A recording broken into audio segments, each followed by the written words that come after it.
Hi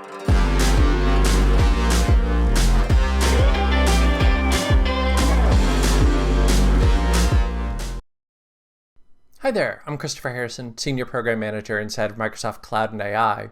And what I want to take a look at in this section is how you can allow a client to send information up to the server to create new items.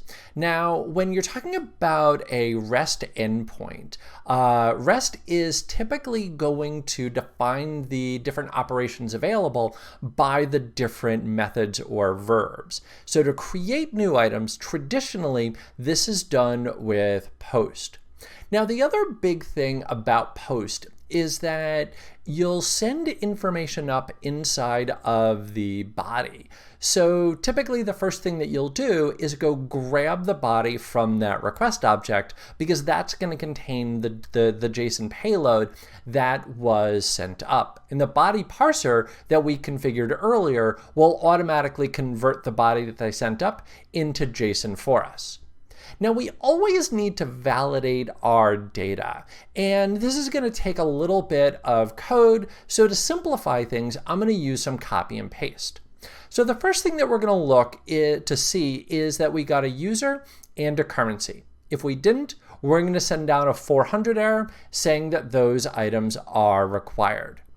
The next thing that we want to do is to ensure that the account does not exist. So we're going to now look at that, and if it turns out that there is an account with that name, then we'll go ahead and send down a 400 message to say that the account already exists. Now, the last thing that we'll need to do is to ensure that the balance is an appropriate value. So we're going to look to see, is there one? And if there is it a number? If it's not, we need to try and convert it. So we'll check to see if it's not a number. If it's not a number, we'll try to do the conversion with a parse float. Now, one thing about parse float is the fact that if it fails, it will give us back a not a number. So we're going to check that. So basically, this is a few lines to ensure that if they gave us a value for balance, that it's a number and we'll have converted it. If it's not, we're going to return back an error message. Now we can finally create the account.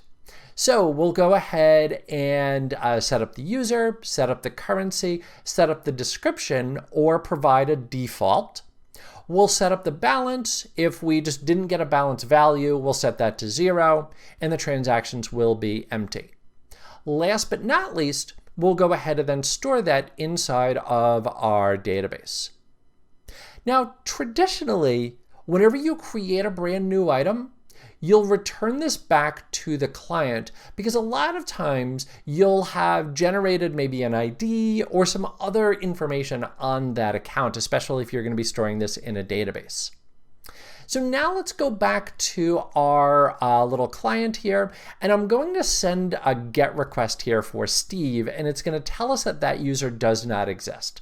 So this is basically proof that there's nothing up my sleeves here. Christopher does exist, so again, just sort of proving that it works. Steve, again, 404, Steve does not yet exist.